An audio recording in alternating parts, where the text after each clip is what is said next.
What if you came home to find your husband receiving oral sex, only to discover that this was just the beginning of a much darker betrayal?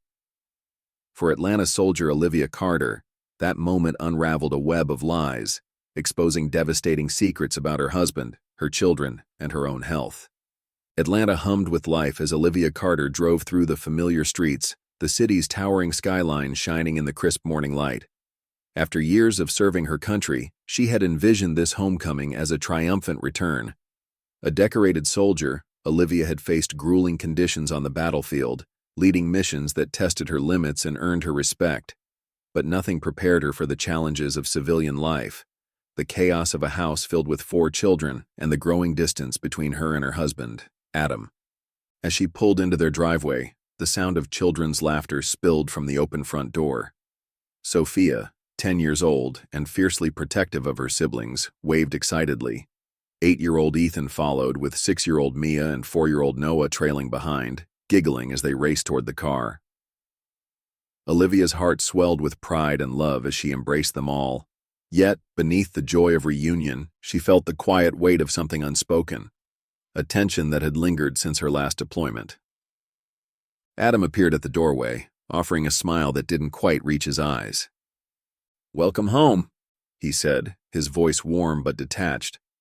He hugged her briefly before retreating to his phone, scrolling as if nothing had changed. Olivia watched him from the corner of her eye, her stomach tightening. The man she once leaned on during the hardest days now felt like a stranger. Inside, the house was loud and chaotic, but Olivia found herself longing for the structure and purpose of her military life. She adored her children, but the constant demands of motherhood left her drained. Mornings were a whirlwind of cereal bowls and missing shoes. Evenings were no better. Tantrums, bedtime stories, and refereeing endless sibling arguments. She juggled everything while Adam, claiming exhaustion from work, sank into the couch with his phone or the television remote, offering little more than the occasional good night to the kids. "You've been home a week and it feels like I'm still deployed," she muttered under her breath one evening as she cleaned up after dinner. "What was that?" Adam asked, his eyes still fixed on the screen. "Nothing," she replied, swallowing her frustration.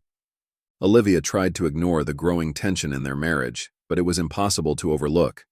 The man who once sent her letters filled with love and longing during deployments now seemed emotionally absent, retreating further into himself with each passing day.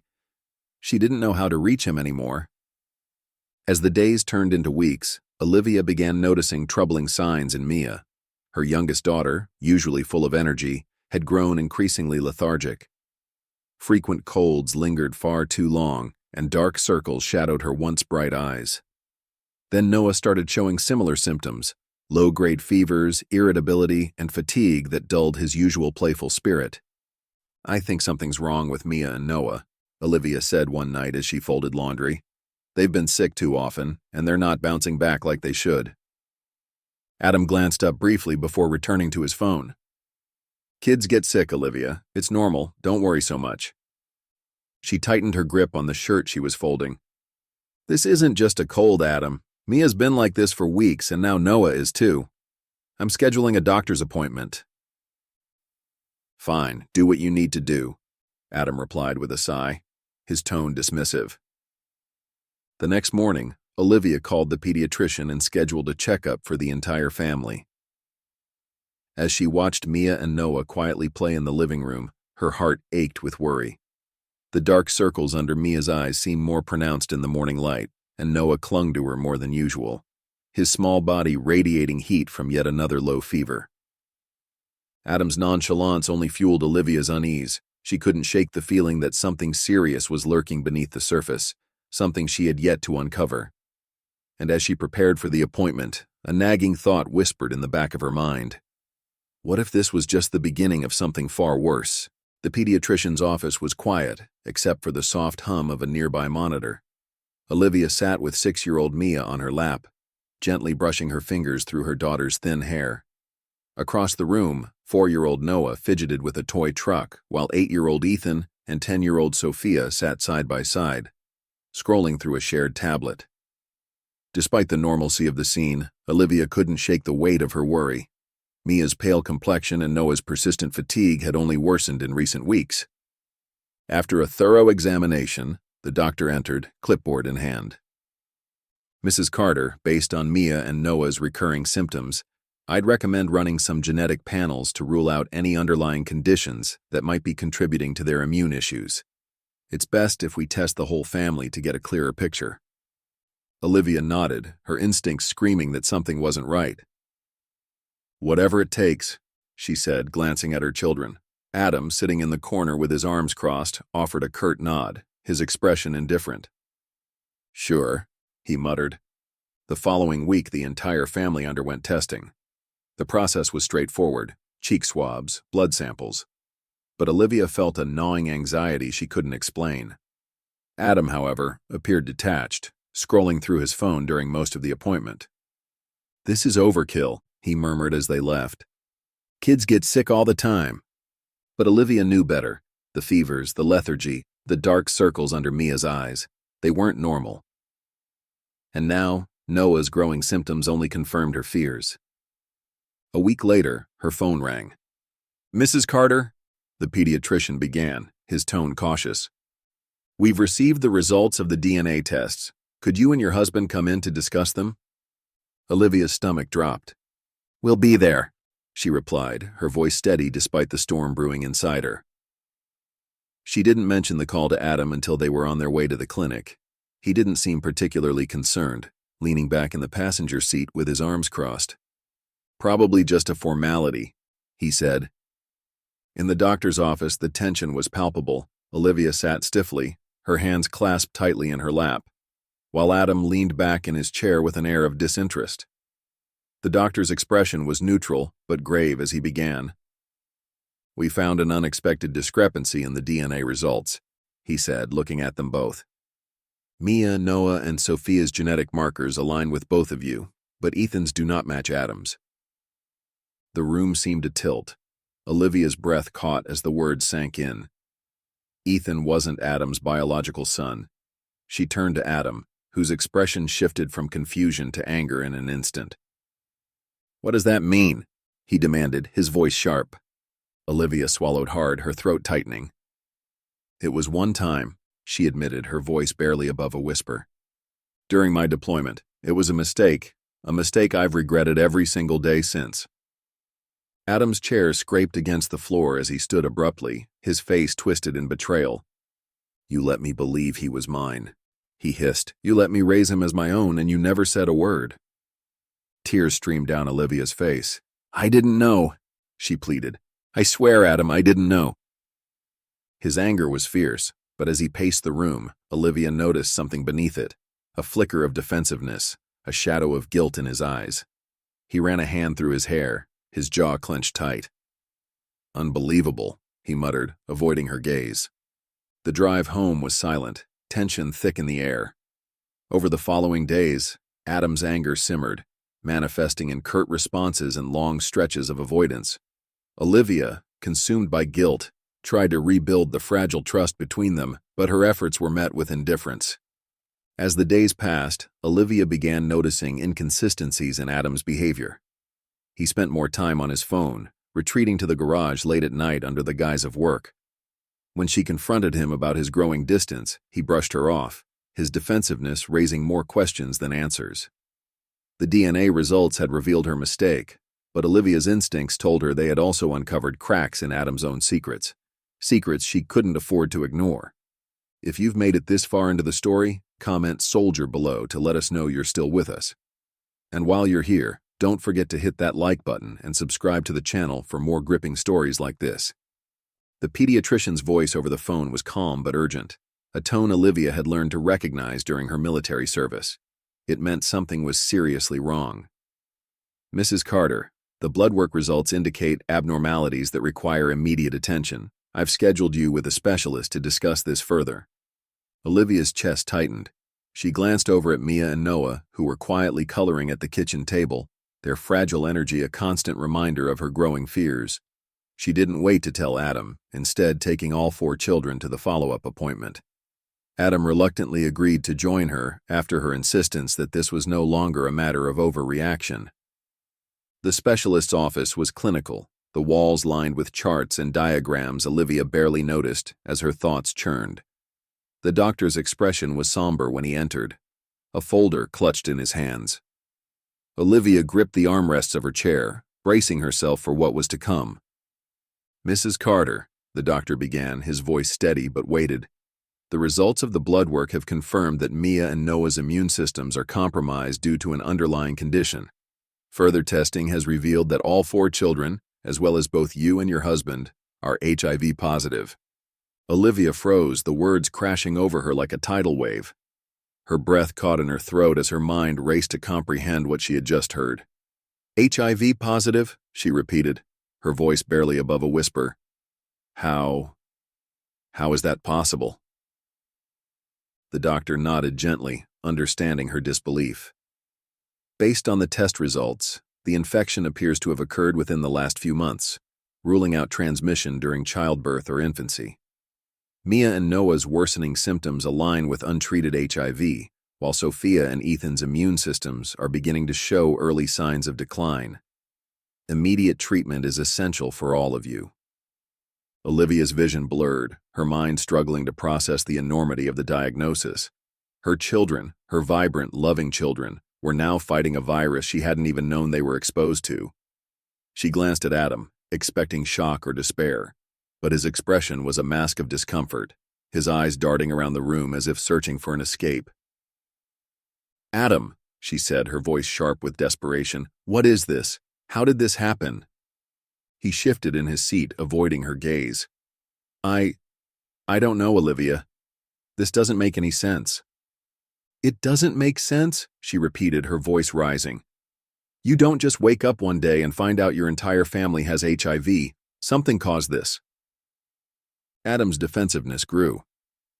"Why are you looking at me like it's my fault?" he snapped. "Maybe it's something from one of your deployments."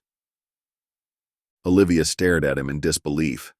"Don't you dare try to turn this on me. I've been tested regularly in the military, Adam. This didn't come from me." The doctor, sensing the rising tension, interjected. "It's critical that we focus on treatment now. The virus is manageable with proper care, but early intervention is crucial." The ride home was suffocatingly silent. Olivia couldn't stop replaying the doctor's words in her head, her grief and confusion battling for dominance. Her children sat quietly in the back seat, oblivious to the weight of the diagnosis that now hung over their lives. Adam stared out the window, his jaw clenched, saying nothing. Back home, Olivia confronted Adam in the kitchen. "You need to tell me the truth," she demanded, her voice trembling. "This didn't just happen out of nowhere. How could we all be infected?" Adam backed away, his hands raised defensively. "I don't know what you want me to say, Olivia. I don't have answers." But Olivia wasn't buying it. His evasiveness, his refusal to meet her eyes, it all pointed to something he wasn't saying, and deep down she knew that the truth, whatever it was, would shatter what little remained of their fractured marriage. The house was steeped in an uneasy silence as Olivia stood in the kitchen, gripping the counter edge with trembling hands. Adam's avoidance since the HIV diagnosis had only deepened her suspicions. His silence, his late nights in the garage, and his refusal to address the elephant in the room all screamed guilt. That night, as their children slept upstairs, Olivia decided she wouldn't let him evade the truth any longer. She found Adam in the living room, scrolling through his phone. His face was illuminated by its screen, but the blankness in his expression made her heart tighten.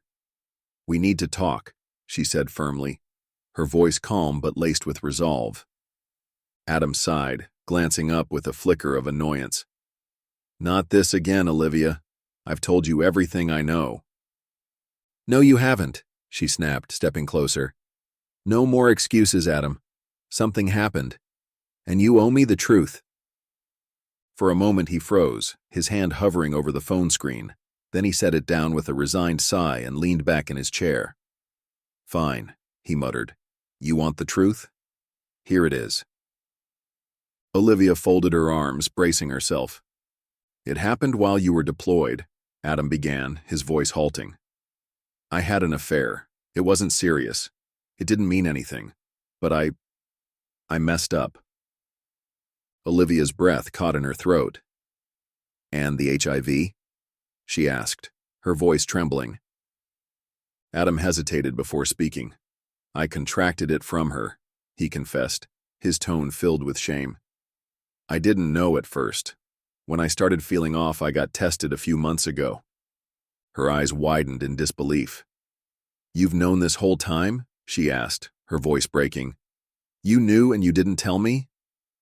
I didn't know how to tell you, Adam shouted, his voice cracking. I was terrified. I thought, if I ignored it, maybe it wouldn't matter. Maybe it would just go away. Olivia's anger boiled over. It didn't go away, Adam. You infected me. You infected our children, because you were too scared to admit the truth. Adam flinched as if struck but didn't deny it. I didn't mean for this to happen, he said quietly. I tried to be careful, but I think the kids got it from the grooming tools, razors, clippers. I didn't always clean them properly. The room seemed to spin as Olivia processed his words. Images of her children flashed through her mind. Mia's dark-circled eyes, Noah's small body leaning against hers for comfort. You're telling me, she said slowly, her voice shaking, that this happened because you couldn't clean a razor? Adam's silence was deafening. Tears streamed down Olivia's face as anger and grief consumed her. How could you do this to them? To me? She demanded. You didn't just betray me. You destroyed us? Adam's voice softened as he tried to reach her. I didn't mean for this to happen, I swear, Olivia. I hate myself for this. He hesitated, his voice breaking. You have no idea how many times I've wanted to tell you. I just couldn't bear to see the way you're looking at me now. For a fleeting moment, Olivia glimpsed his guilt and fear, but it only fueled her rage. Don't say you were protecting me, she spat. You were protecting yourself. You put us all in danger. Adam sank onto the couch, his head in his hands, while Olivia staggered back into the kitchen. Her gaze shifted to the stairs, where her children slept peacefully, blissfully unaware of the storm raging below. The weight of his betrayal pressed down on her chest, suffocating and inescapable. She thought back to the man she once knew, the one who wrote her letters during deployments, who had been her partner in building their family. That man was gone, replaced by someone she no longer recognized. For the first time, Olivia felt completely powerless. The family she had fought so hard to protect was crumbling, and she didn't know how to pick up the pieces. The days after Adam's confession passed in a haze of grief and anger. Olivia moved through the house like a shadow of herself, each moment weighed down by the enormity of what she had learned. Her children's laughter rang hollow in her ears, their innocence a painful reminder of how much they had already lost. She couldn't look at Adam without seeing the man who had destroyed everything they had built. Late at night, when the house was silent, Olivia sat at the kitchen table staring at her laptop. She had thrown herself into researching HIV, desperate to understand the virus that had invaded their lives. But every article and forum post she read only deepened her despair. Stories of stigma, bullying, and discrimination painted a bleak picture of the future awaiting her children. No matter how much she loved them, she couldn't protect them from the judgment of the world. Her guilt twisted inside her like a knife. She had spent her career fighting to protect others, yet she had failed to protect the people who mattered most. I should have known, she whispered to herself one night, tears streaming down her face. I should have seen the signs. Adam's presence in the house became unbearable. He rarely spoke, retreating to the garage or his phone, his silence a constant reminder of his guilt. When he did speak, his words were defensive, fueling Olivia's growing rage. You don't even care, she accused him one evening. You destroyed our lives, Adam, and you don't even care. I said I was sorry, he snapped. What else do you want from me? I can't undo it. His indifference sent a surge of fury through her. Sorry? Sorry doesn't fix this. You've ruined everything, Adam. He stood abruptly, his chair scraping against the floor. I'm not the only one who's made mistakes, he said coldly. Maybe you should look in the mirror before blaming me. His words cut deep, but they only hardened Olivia's resolve. Her anger festered, turning into something darker and more dangerous.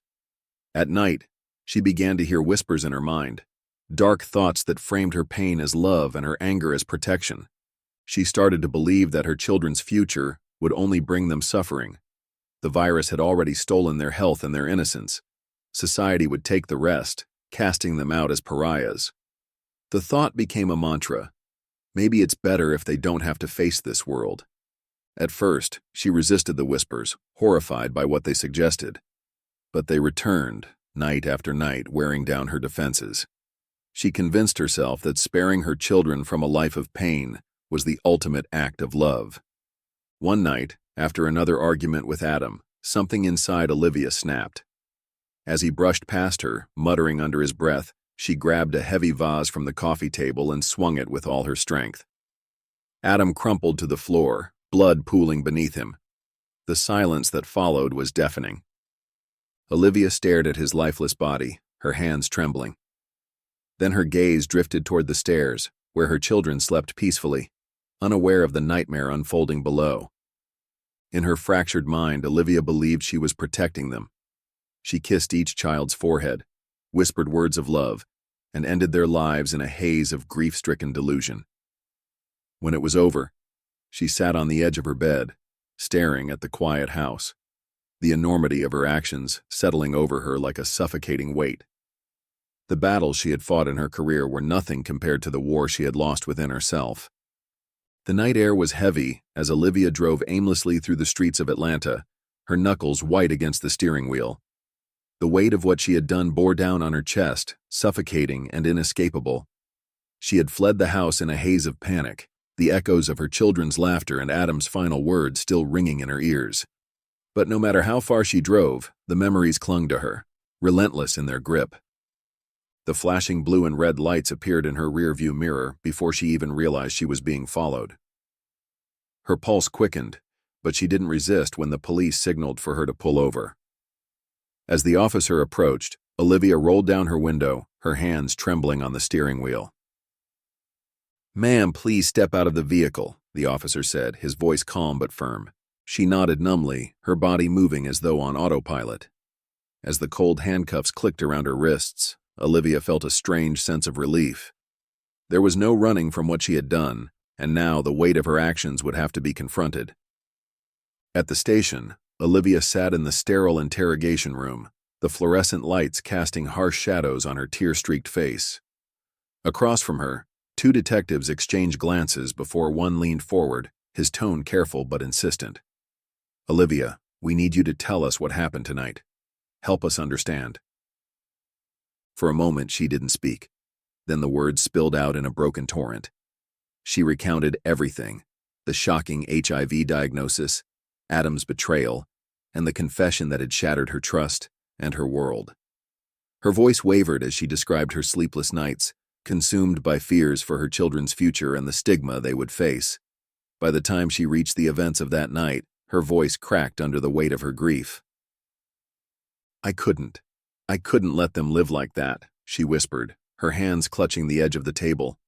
"I thought I was protecting them, sparing them from the pain and judgment, but I was wrong." The detectives listened intently, piecing together the fragments of her story. Their investigation had already revealed Adam's role in the family's HIV infection. His medical records confirmed his diagnosis months earlier, and further questioning revealed that he had concealed it, exposing the family through carelessness and neglect. The shared grooming tools were corroborated as a likely method of transmission, along with his failure to seek proper treatment or inform his family. One detective leaned back in his chair, exhaling deeply. "Adam betrayed your trust and put your family in danger," he said carefully. "But Olivia, what you did—" "I know," she interrupted, her voice firm despite the tears streaming down her face. "I know what I've done. I deserve whatever comes next." Olivia insisted that her actions were rooted in love for her children, however misguided.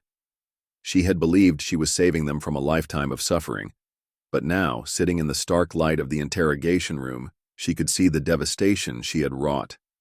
As the detectives left the room, Olivia sat alone, staring at her reflection in the glass. Her tears had stopped, but the guilt would never fade. She had been their protector, their mother, and she had failed them in the most irreversible way. Olivia Carter was convicted of the murders of her husband and 4 children, sentenced to life in prison without the possibility of parole. Her case quickly became a national sensation, dominating headlines and sparking fierce debates across the country. Some viewed her as a tragic figure, a mother broken by betrayal and overwhelmed by the weight of her circumstances. Others saw her as a cold-blooded killer who had taken innocent lives, no matter the justification. Advocacy groups seized on the tragedy, using it as a call to action for greater awareness about the importance of HIV testing, early treatment, and open communication. Experts dissected the case, pointing to the devastating consequences of secrecy, stigma, and untreated mental health struggles. The conversations brought attention to the darker realities of living with HIV and the psychological toll of betrayal within families. Olivia Carter's story is one of unimaginable heartbreak, betrayal, and tragedy. A decorated soldier who once fought to protect others, she became a prisoner of her own pain, consumed by the devastating consequences of her husband's actions and her own unraveling mind. Her choices left an indelible scar on her family and a community struggling to make sense of the unspeakable. It is a haunting reminder of how secrets, negligence, and unchecked emotions can destroy even the strongest foundations.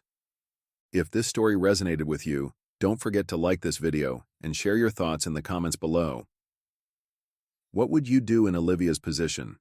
How can we ensure tragedies like this are prevented in the future? For more thought-provoking stories that explore the darker side of human behavior, subscribe to our channel and turn on notifications so you never miss an update. Thank you for watching, and as always, stay safe and take care of those you love.